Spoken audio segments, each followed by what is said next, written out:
कि लोग ये सोचते हैं कि कैलोरीज कम खानी तो उसमें कुछ भी खाने लगते हैं। फिर वो जितना भी जंक होता है सिर्फ वही खाते हैं और जो हेल्दी चीजें उसमें खाते नहीं है। और वो कहते हैं कि मैं तो कैलोरीज कम खा रहा हूँ और फिर भी ये चीज। लाइक लोग सोचते हैं यार इतना सा कुछ खा लिया तो क्या हो रहा है, उतना सा कुछ खा लिया। देखो तो मुझे आप बताइए कि सबसे जो एक बड़ा क्वेश्चन आता है वो होता है फैट लॉस के लिए या वेट लॉस के लिए। जनरली जो पब्लिक बोलती है मुझे वेट लॉस करना है, तो वेट लॉस के लिए आप क्या सजेस्ट करते हो कि क्या चीज सबसे इंपॉर्टेंट है एंड सबसे लीस्ट इंपॉर्टेंट क्या है वेट लॉस में, आप जरा बता दीजिए। प्रायोरिटी के हिसाब से वेट लॉस या फैट लॉस जो भी क्लाइंट की नीड है, सबसे पहली चीज है to be calculating the amount of food you are eating. सब prioritising the quality of the food first. सिर्फ एम्प्टी कैलोरीज नहीं खाने कि आप कम खा रहे हो वो भी गलत है और ज्यादा खा रहे हो वो भी गलत है। बिकॉज आपको ये समझना पड़ता है, लोग क्या करते हैं, बोलते हैं हम खाना छोड़ देंगे। हम्म। खाना छोड़ना नहीं है, सही खाना खाना है। बिकॉज मेटाबॉलिज्म आपका तभी ट्रिगर होगा जब आप सही खाना खाओगे। तो इट इज इम्पोर्टेंट कि आपका फूड क्या जा रहा है बॉडी में, आप क्या खा रहे हो वो आपको पता चल रहा है। फिर आपको सेकंड थिंग, आपको ये नोटिस करना है कि आपकी बॉडी की नीड्स कैसी है। क्या आपको आपकी बॉडी क्या चीज डाइजेस्ट कर पा रही है, क्या नहीं कर पा रही। अब किसी ने नेट पे डाल दिया कि भाई 20 अंडे खा लो, अब तुम्हारे से 2 अंडे नहीं खाए जा रहे तो तुम 20 अंडे क्यों खा रहे हो।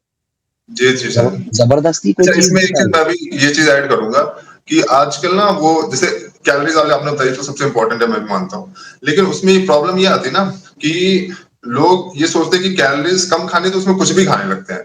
फिर वो जितना भी जंक होता है सिर्फ वही खाते हैं और जो हेल्दी चीजें उसमें खाते नहीं है। और वो कहते हैं कि मैं तो कैलोरीज कम खा रहा हूँ और फिर भी ये चीज होती है। यही मैंने कहा ना कि first thing is the quality of the food you are eating. Quality. फिर सेकंड थिंग इज कि आप वो कितनी काउंटिंग आप प्रॉपर्ली कर रहे हो, कि आपकी नीड कितनी है, आपको जरूरत कितनी है, आप कितना खा रहे हो, and you are tracking everything throughout the day. तो वो चीज है। उसके बाद लाइक लोग सोचते हैं यार इतना सा कुछ खा लिया तो क्या हो रहा है, उतना सा कुछ खा लिया। देखो बॉडी टाइप है, अब मेरे को बाहर लेके चले जाओ, इतने सालों से इतना डेडिकेटेड काम कर रहा हूँ, मुझे तुम 4 बर्गर खिला दोगे ना, मेरे को फर्क भी नहीं पड़ेगा, मेरी बॉडी अगले दिन भी ऐसी ही दिखेगी। Because I know my self. But तुम जो रोज 4 बर्गर खा रहे हो, आज भी 4 ही बर्गर खाओगे तो तुम कुछ हासिल नहीं कर रहे, तुम वही चीज। सिर्फ एम्प्टी कैलोरीज खा रहे हो। If I treat my self once a week or month, that is a different thing. But if I am eating regularly shit, या बोले एक मिली तो है यार, एक मिली तो है यार करके खुद भी खा रहे हो, that is the shit. ये चीज तो हो गई है एंड ये दो चीजें आपने बताई एंड तीसरी कोई इंपॉर्टेंट चीज जिसको ध्यान रखना हाँ चाहिए। आप, हाँ उसके बाद आता है थर्ड नंबर पे आपका वर्कआउट। कि आप अपने वर्कआउट को ट्रैक कर रहे हो नहीं कर। देखो क्या होता है ना, लोग क्या करते हैं, आज आज जिम जाएंगे, चेस्ट लगाना है, आज बैक लगाना है, आज ये करना है, आज वो करना है। मतलब there is no pattern, that you are not doing it for, like you are doing it for just गए और कर लिया यार, आज 3 सेट इसके मार लो, 3 सेट इसके मार लो।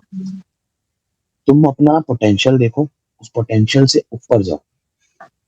हमेशा कोई भी अगर आपको कोचिंग दे रहा है ना, कोच का पता है क्या मतलब, coach is there to push you beyond your limits. जहां आप बोलते हो ना आई कांट, फिर वो 5 रैप और करवाता है।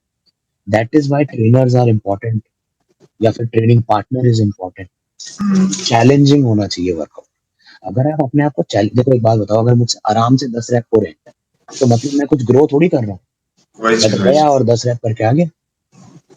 ये तो सबसे इम्पोर्टेंट चीज हो जाती है वर्कआउट में, जब तक पुश नहीं करेंगे ना तब तक फिर हो नहीं पाता है। ये चीज मैंने देखी है एंड काफी सारे लोग एक कंफर्ट जैसे एक नॉर्मल वो होता है रेप रेंज होता है कि मुझे 10 रेप लगाए 15, वो इजीली लग गया, उन्होंने रख दिया डंबल, फिर गए बस मतलब पुश करना ही चाहते हैं और फिर कहते हैं रिजल्ट्स नहीं आ रिजल्ट्स नहीं आ रहे। रहे। ये चीज हो गई, तीसरी वर्कआउट हो गई और कुछ सप्लीमेंट्स। हाँ इसके बाद अगर अपन कहते हैं कि अब अगर आप कह रहे हो कि डाइट सही है, सब कुछ सही है ना, फिर बहुत इंपॉर्टेंट चीज आती है कि आपका स्लीप पैटर्न सही है, वाटर इनटेक सही है। ये सब आ गया डाइट में और उस सब में। फिर आता है सबसे इंपॉर्टेंट कि अगर अब आपको लग रहा है कि now you need something extra, then you take supplements. And then two, सबसे इंपॉर्टेंट चीज है, अगर आपका पूरे दिन में आप खाने से उतना प्रोटीन नहीं ले पा रहे हो तो बाय अ प्रोटीन, है ना। फिर धीरे अब लोग क्या कर रहे हैं, लोग देखते हैं प्रोफेशनल एथलीट्स को, वो ले लेते हैं BCAA भी ले लो, क्रिएटिन भी ले लो, ये भी ले लो, वो भी ले लो, और कल से जिम जाएंगे। अरे भाई तुम, जो इंसान जिम गया ही नहीं है पहले 20-25 हजार के सप्लीमेंट लेके बैठा है, हाँ ये तो उसको होता है। कुछ कोई नीड ही नहीं है।